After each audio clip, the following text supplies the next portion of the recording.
Thanks everyone. So time for our next keynote session by one of the greatest and most revered entrepreneurs of the Indian corporate world. Someone who transformed his family's trading business in spices and edible oils into one of India's most coveted consumer goods giant and a Fortune 500 company. Marico has nurtured brands that are not just bought by consumers, but have added so much value to their lives. Marico today touches lives of 1 out of every 3 Indians. He recently authored the book, Harsh Realities, The Making of Marico. This is the story of grit, gumption, and growth, and of the core values of trust, transparency, and innovation, which have brought the company to its current stature. Ladies and gentlemen, please welcome Mr. Harsh Mariwala, founder and chairman of Marico Industries. A huge round of applause, ladies and gentlemen. It's an honor for us to have you here with us today, sir. Thank you so much, sir, for being here. Good evening to all of you. Good evening. I don't hear any voices. I think you guys are tired. I was told you started at 9, and when you have the last speaker, I can imagine the fatigue which builds in terms of listening to so many speakers. So let me keep this short. I was asked to speak for about 25 minutes, and what I'm going to do is talk about my own story rather than too much theory, because theory is boring. But I started at a very young age. At the age of 20, I just finished my commerce graduation from Bombay University, and I was not that bright like many of you, and just joined the family business at the age of 20. And at that time, it was a completely family-managed business. My father and 3 of his brothers sitting in an office in Masjid Bandar. I hope none of you have gone there. If you're not gone there, don't go there. It's the worst place in Bombay in terms of a traffic jam, in terms of dirt, in terms of transportation, hand carts, lorries, and whatnot. So here I go to the office, just a commerce graduate, and like a typically managed company, everything is managed by the family. There are no professionals. There are family confidants. There are family relatives helping the family to manage the company. And we had 3 different businesses. We had an edible oil business, chemicals business, and a spice extracts business. And my father just let me loose. I didn't go through any training program or induction. And he just said that, okay, you see what you like and then explore.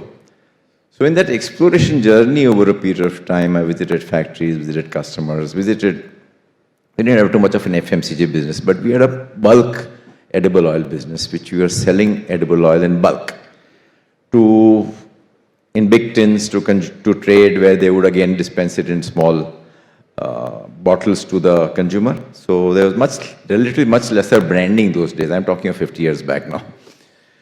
So in that exploration, I realized that if I can convert that edible oil business, which was not doing well, to a branded business. I had just returned from a trip to US and Europe after my graduation.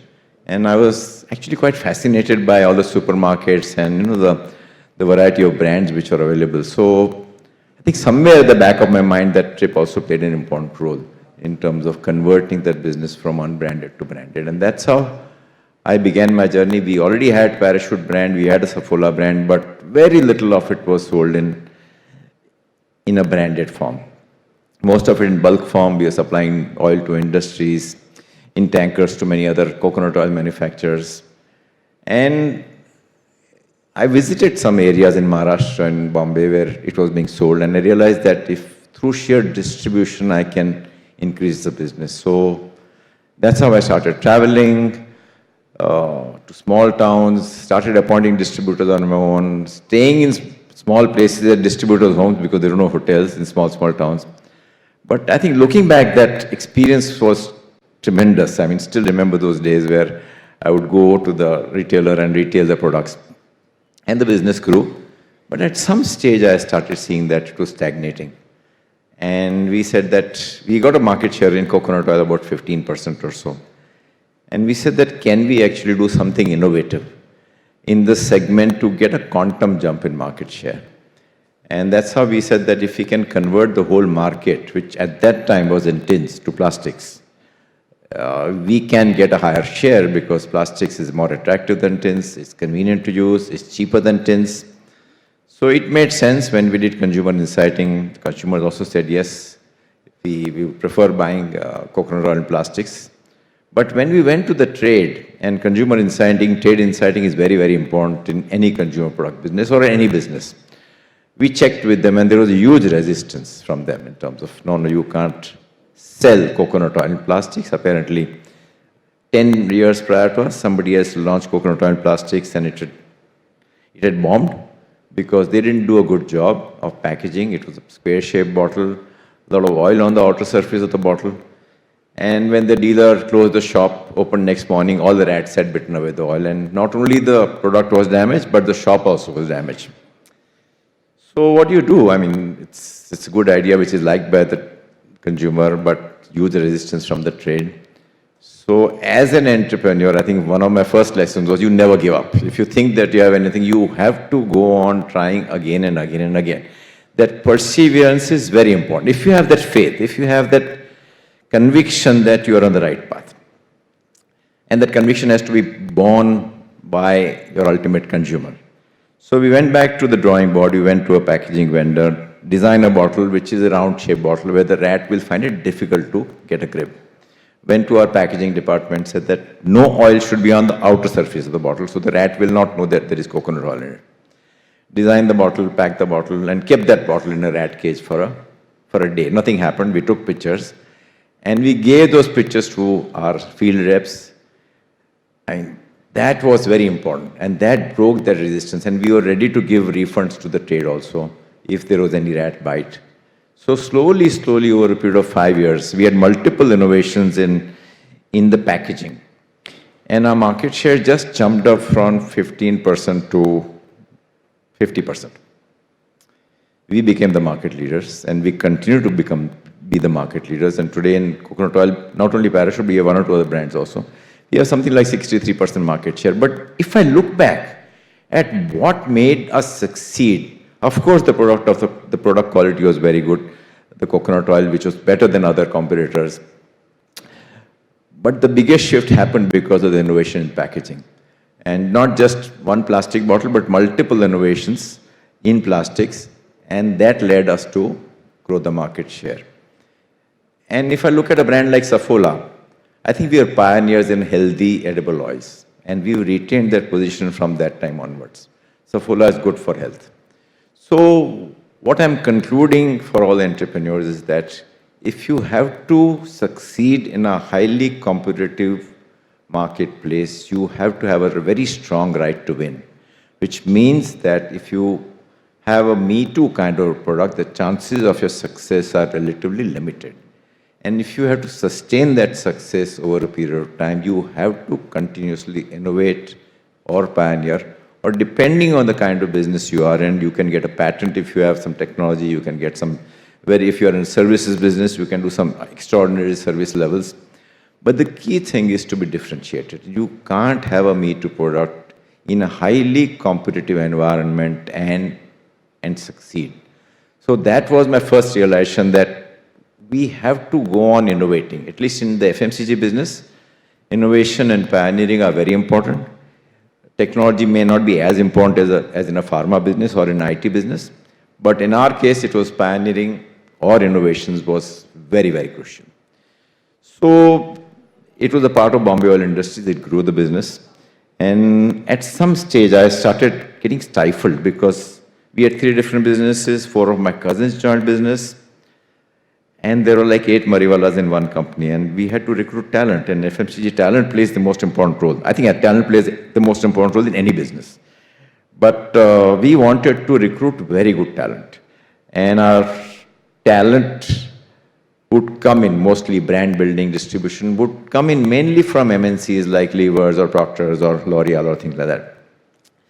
So how do you attract talent was impacting us, being in Masjid Bandar, being a part of the family managed company, 8 Mariwala. So I was able to convince the family that can I take this business from from Bombay Oil Industries to a new company where the only business of that company will be FMCG.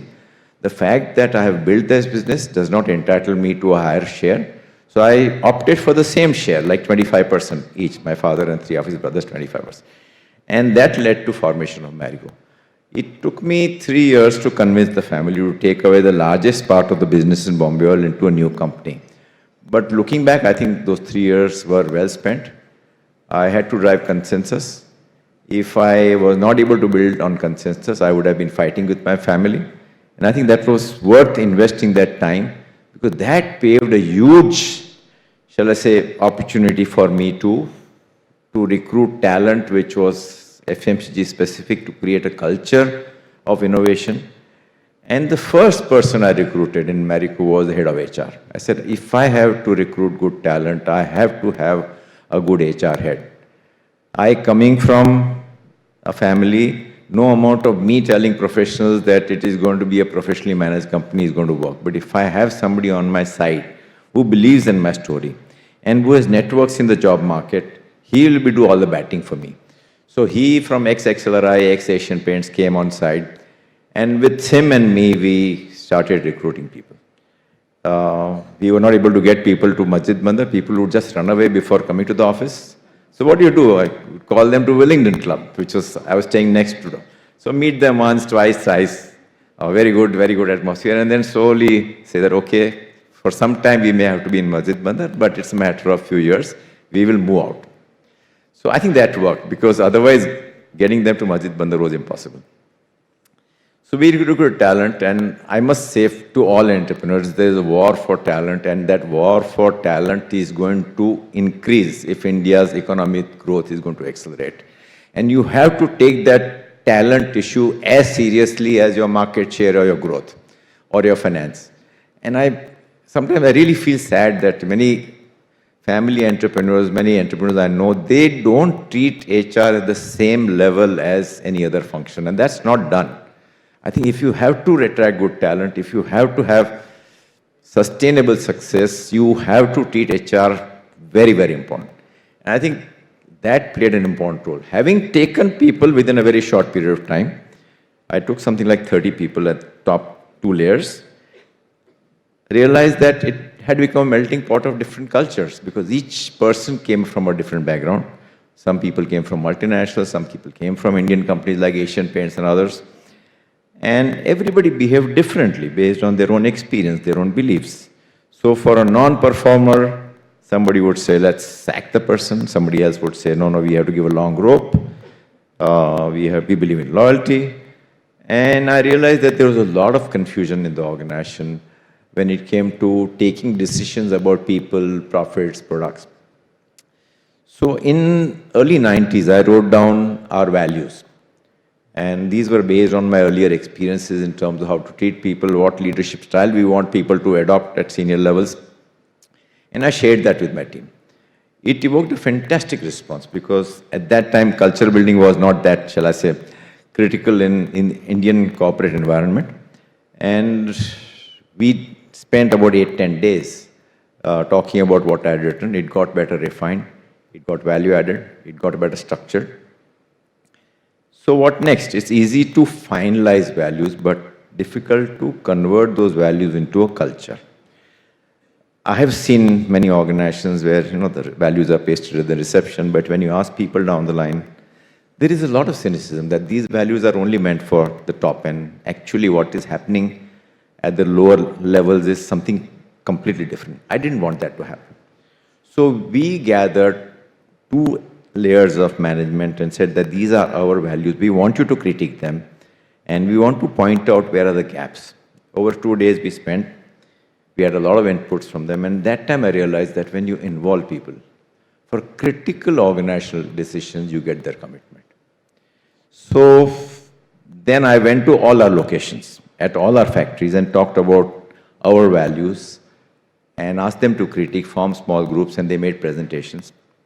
So at the end of those various sessions we had a whole host of initiatives to improve upon in terms of our culture. So what is our culture? Our culture is very open. It's very trusting. We wanted to be an innovative culture. So how do you drive innovation on a perpetual basis was a big, big challenge. So, for any value to be created into a strong culture, you have to reinforce your values on a perpetual basis. So what did we do on openness? We were moving into a new office, finally from Masjid Bandar to Mandra Reclamation, and the first brief given to our interior design was it should reflect openness.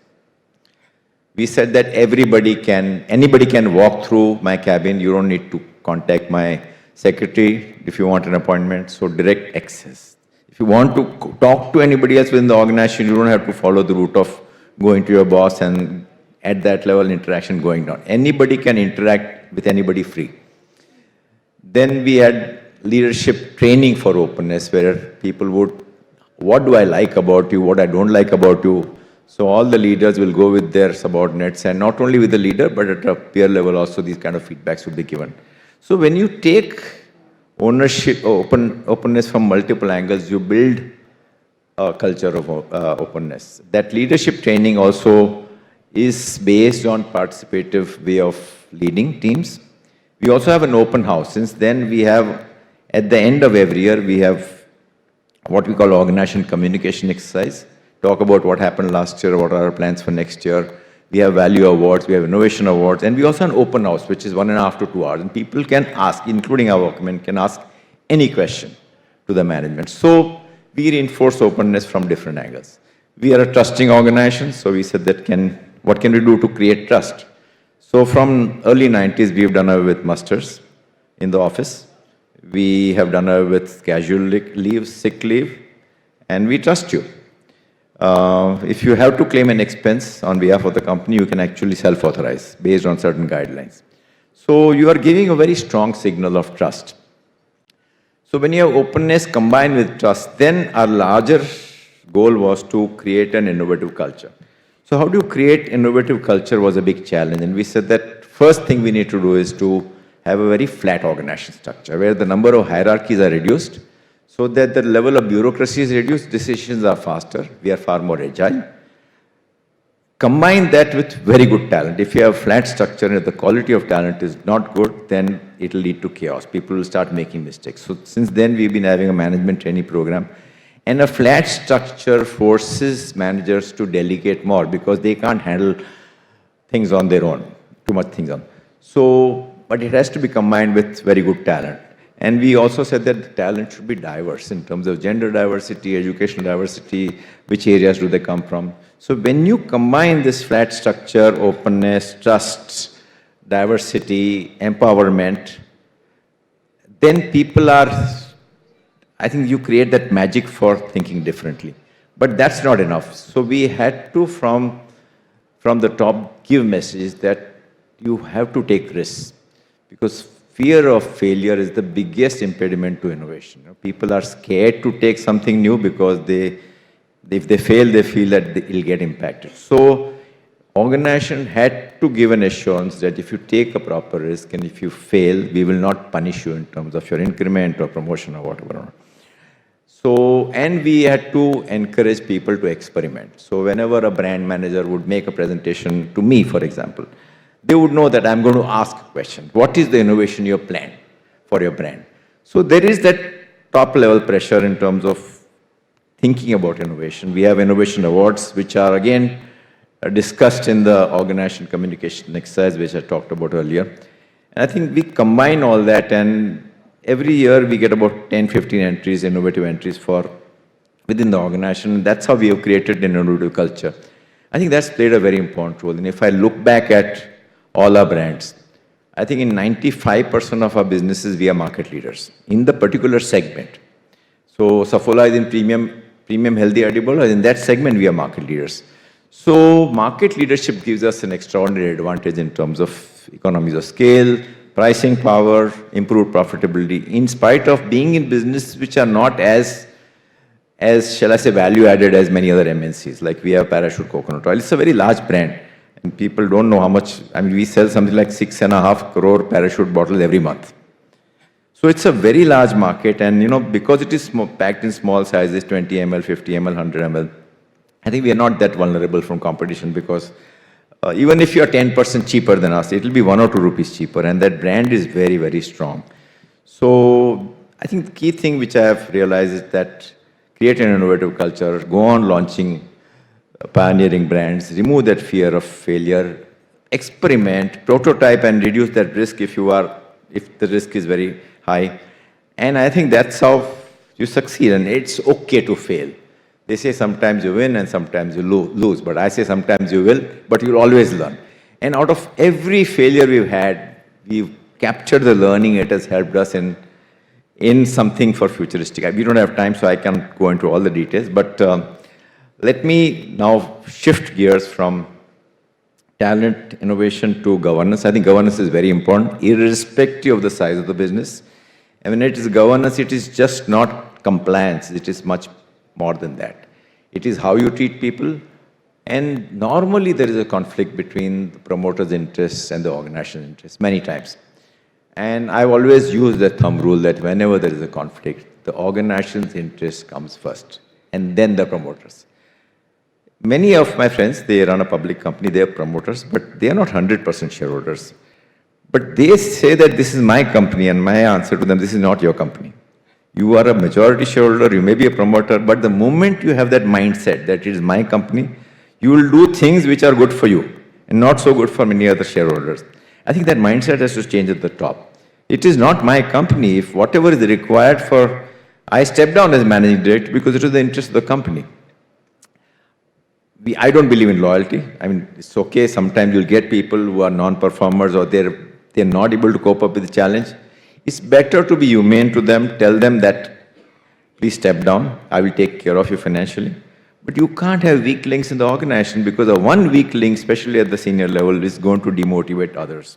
So I, for one, believe that the organization's interest has to come first compared to any other stakeholder. And to me, that is governance. Let me just, I think I was asked to speak about perpetuity. And for perpetuity to continue for any organization, the business has to be strong. In our case, we are market leaders. Relatively, FMCG is a defensive business. And the key thing is to have the right strategy, the right talent.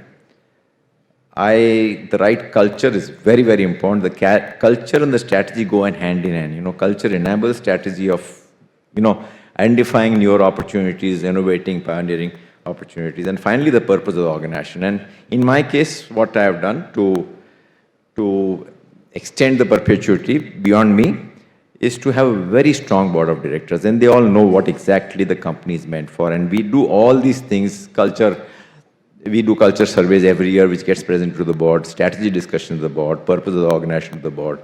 I think that's how the board plays a very important role in ensuring the organization will continue, even if I'm not there tomorrow. So these are my thoughts. I think I'm 16 seconds away from my time. So with that, I wish you all the very best. Thank you very much.